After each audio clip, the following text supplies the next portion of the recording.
అంటే బాధ అనిపించింది. సీజ్ చేసిన వెహికల్స్ని వేర్ హౌస్ అనేది కూడా లేదు ఈరోజు వరకు. అవన్నీ మాట్లాడితే ఒక ఒక పెద్ద ఆయన అన్నారు నాతో ఇందాక, మనకి కనీసం పోలీస్ అకాడమీ లేదండి.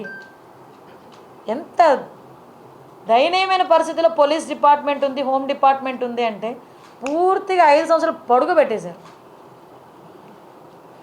మీకు పోలీస్ అకాడమీ కట్టడానికి సెంట్రల్ గవర్నమెంట్ ఫండ్ 500 కోట్లు కర్నూలు దగ్గర మనకి అక్కడ అలాట్ అయింది. ఆ డబ్బులు ఏమండి అంటే ఏమో. గ్రేహౌండ్స్ అకాడమీకి మన దగ్గరే జగన్నాథపురంలో 1000 కోట్లు అలాట్ అయింది.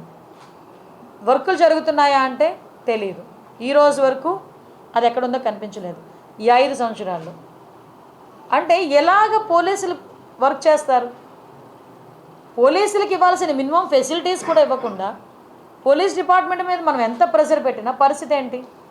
ఈరోజు ఇలాంటి ఇష్యూస్ని చాలా మేము డిస్కస్ చేస్తున్నాం. డెఫినెట్గా గాంజాయి విషయంలో ఉక్కుపాదం మోపడం అన్నది ఖాయం. గంజాయి విషయంలో బతికేద్దాం, గంజాయితోనే వ్యాపారం చేసేద్దాం అనుకున్న ఎవరైనా ఈ రోజుతో క్లోజ్ చేసుకోండి. దీని మీద పర్యవేక్షణాలు చాలా సీరియస్గా ఉంటాయి.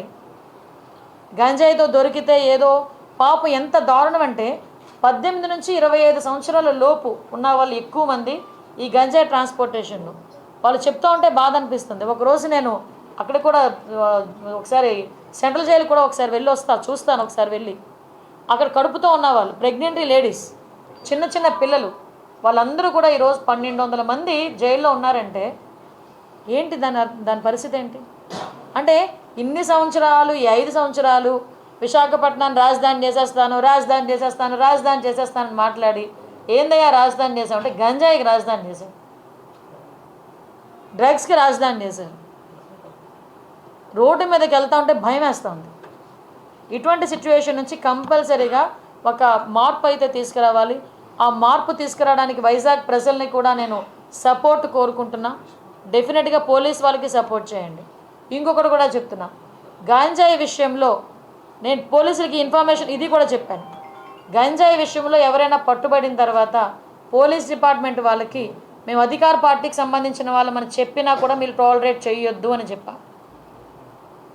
ఎవరైనా ఒకటే తప్పు చేసినవాడు గంజాయి విషయంలో ఎట్టి పరిస్థితుల్లోని తెలుగుదేశం పార్టీ వాళ్ళైనా, జనసేన, బీజేపీ ఏ పార్టీ వాళ్ళైనా, ఆఖరికి వైఎస్ఆర్సీపీ వాళ్ళైనా ఎట్టి పరిస్థితుల్లోని ఎవరిని కూడా టాలరేట్ చేయాల్సిన అవసరం లేదు. టాలరేట్ చెయ్యం, ఎట్టి పరిస్థితులను టాలరేట్ చెయ్యం.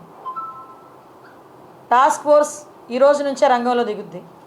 చెక్ పోస్టులు పెంచుతున్నాం. చెక్ పోస్టుల దగ్గర సీసీ కెమెరాస్ కూడా మేము అరేంజ్ చేసుకోవడానికి సిద్ధపడుతున్నాం. చెక్ పోస్టుల దగ్గర సీసీ కెమెరాస్తో పాటు దాన్ని మానిటర్ చేయడానికి ఆల్రెడీ కంట్రోల్ రూమ్స్ దగ్గర ఉన్నాయి. కాకపోతే నాకు ఎంత బాధ అనిపిస్తుందంటే ఇవన్నీ మేము చేయగలమని వాళ్ళు చాలా కాన్ఫిడెంట్గా చెప్పారు పోలీసు. కానీ ఈరోజు సిటీలోనే చూస్తే 1700 సీసీ క్యామ్స్ ఉంటే 700 పనిచేస్తున్నాయంట. ఏంటి అంటే మెయింటెనెన్స్కి డబ్బులు లేవు. ఈ 5 సంవత్సరాలు పోలీస్ స్టేషన్ మెయింటెనెన్స్కి డబ్బులు లేవు. వాళ్ళు ఇచ్చే 8000 రూపాయలు కూడా 5 సంవత్సరాలు ఇవ్వలేదు. ఏమైపోయిందండి ఈ డబ్బు అంతా? ప్రతి నెల 8000 రూపాయలు వాళ్ళకి వచ్చే మెయింటెనెన్స్ అంటే స్టేషనరీకనో దేనికనో ఖర్చులకనో దేనికనో వెళ్తే దానికి కూడా 8000 రూపాయలు కూడా ఈరోజు వరకు లేవు. ఏఆర్ ఎవరైనా వాళ్ళని విఆర్లో పెడితే పని చేయించుకుంటారు కానీ జీతాలు ఇవ్వరు పోలీసులకి. ఈ 5 సంవత్సరాల దుస్థితి అది పోలీసుల దుస్థితి. నేను ఛాలెంజ్గానే తీసుకుంటున్నా. డెఫినెట్గా నేను ఛాలెంజ్గానే తీసుకుంటున్నా. ఎందుకనంటే ఈరోజు వరకు 6లో పోలీస్ స్టేషన్లో ఒకసారి మీరు చూస్తే షెడ్లు వేసుకొని ఉన్నారండి. పోలీస్ స్టేషన్లో మినిమం ఫెసిలిటీస్ లేవు. మినిమం ఇమ్యూనిటీస్ కూడా కల్పించకుండా పోలీసులు ఉద్యోగాలు చేయమంటే ఎలా అవుతుంది? అలాగే నేను ఆల్ ఆఫ్ సడన్ వీళ్ళకి నేను ఏదో చేస్తాను కదా చెయ్యొచ్చు. సిఎస్ఆర్ ఫండింగ్స్ ఉన్నాయి. కలెక్టర్ గారికి ఒకసారి కలెక్టర్ గారు నిజంగా 5 సంవత్సరాల్లో కలెక్టర్ గారు కూడా దృష్టి పెట్టుంటే వాళ్ళకి ఎంతో కొంత మంచి జరిగేదేమో.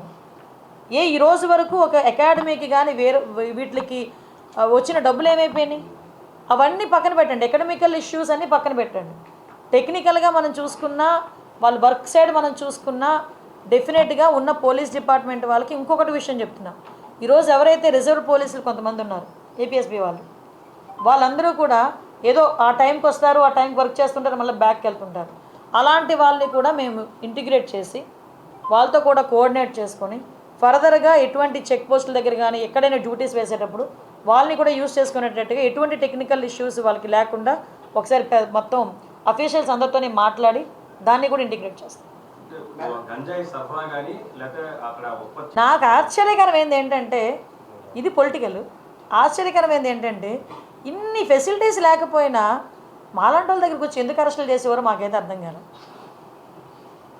పోలీసులు ఎందుకు అంత ప్రాణం పెట్టి పనిచేశారు? ఏమీ కల్పించకపోయినా పోలీసులను పెట్టి అంత ప్రాణం పెట్టి పనిచేశారే, మరి అన్ని ఫెసిలిటీస్ కల్పిస్తే మరి ఇంకెలా పనిచేస్తారో చూడాలి. ఏమో చూడాలి. అంటే మా మీద అంటారా వాళ్ళ మీద అంటారా? నేను ఇంకోటి కూడా చెప్పా, ఎట్టి పరిస్థితుల్లోని కూడా సమయానికి అనుకూలంగా ఏదో సేఫ్ గేమ్ మాత్రం ఆడొద్దు. పోలీసులు కూడా ఇన్స్ట్రక్షన్ ఇచ్చి no safe games, only straight game. ఎట్టి పరిస్థితుల్లోని 3 నెలల్లో మార్పు తీసుకొస్తాం. 3 నెలలు టైం ఇచ్చా.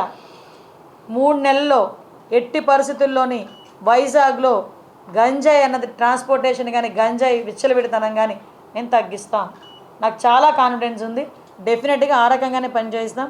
నేను ఛార్జ్ తీసుకొని వచ్చిన తర్వాత కూడా డీ అడిక్షన్ సెంటర్స్ మరీ దారుణం అండి. 3 ఉన్నాయట, 30 మంది ఉన్నారట. ఇక్కడ 1200 మంది ట్రాన్స్పోర్ట్ చేసిన వాళ్ళు పట్టుకున్నారు. 30 మంది డీ అడిక్షన్ సెంటర్లు అంటే 6 days 7 days సరిపోతాయి అన్న ఫీలింగ్ ఏదో ఆర్గనైజేషన్స్ ద్వారా చేస్తున్నారు. కేజీహెచ్లో ఎందుకు మనం ఒక బ్లాక్ తీసుకోలేకపోతున్నాం? So at the same time schools దగ్గర అవేర్నెస్ ప్రోగ్రామ్స్ కండక్ట్ చేయాలి. ట్రైబుల్లోని మనకి ట్రైబల్ ఏరియాలో అవేర్నెస్ ప్రోగ్రామ్స్ కండక్ట్ చేయాలి.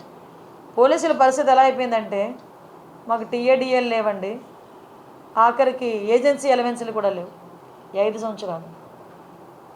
సో అన్నిటినీ కూడా స్ట్రీమ్లైన్ చేస్తాం. అట్ ద సేమ్ టైం ఇంకోటి కూడా చెప్పాను, ఏదైతే మహిళా రక్షణ విషయంలో ట్రాఫిక్ పోలీసులు కూడా చాలా అప్రమత్తంగా ట్రాఫిక్ని ఎంతైతే మీరు కంట్రోల్ చేస్తారో స్కూల్ ఏరియాస్లో స్కూల్ జోన్స్లో ఈవ్ టీజింగ్ మీద కూడా అంతే దృష్టి పెట్టండి. ఈవ్ టీజింగ్ చేసే వాళ్ళని కూడా మీరు ఎట్టి పరిస్థితుల్లో వదిలిపెట్టే ప్రసక్తి లేదు.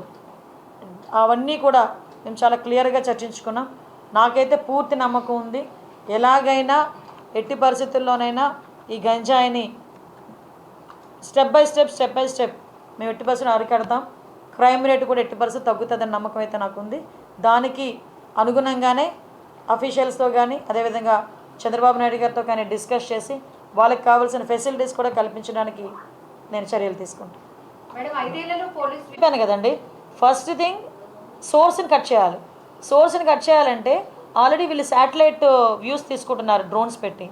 ఎక్కడైతే ఉందో ఆ డ్రోన్లో ఏదైతే మన పెస్టిసైడ్ ఏదైతే ఉందో, ఆ పువ్వు చచ్చిపోయే పెస్టిసైడ్ ఏదైతే ఉందో దాన్ని కూడా పిచికారీ చేసే పరిస్థితి, అది కూడా దాంట్లోనే మనం ఎంతో కొంత దాన్ని అక్కడ స్టాప్ చేయడం. మనకి ఇక్కడ లేకపోయినా ఒరిస్సా నుంచి వాటి నుంచి వస్తుంది.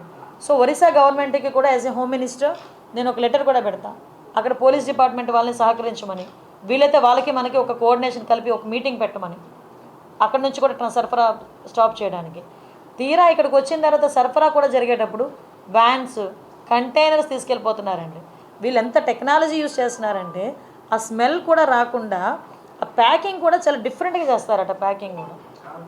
సో మేము కూడా ఏమనుకున్నామంటే ఇందాక మేము మాట్లాడుకున్నాం చాలామంది కొంత ఒక టెక్నాలజీని కూడా యూజ్ చేసుకుని ఫర్దర్గా అంతా ఒకేసారి మీకు చెప్పిన మేడం ఏంటి గాల్లో మేడలు కడుతుంది అనుకుంటారు, కానీ గాల్లో మేడలు కాదు, భూమి మీద మేడే కడతాం.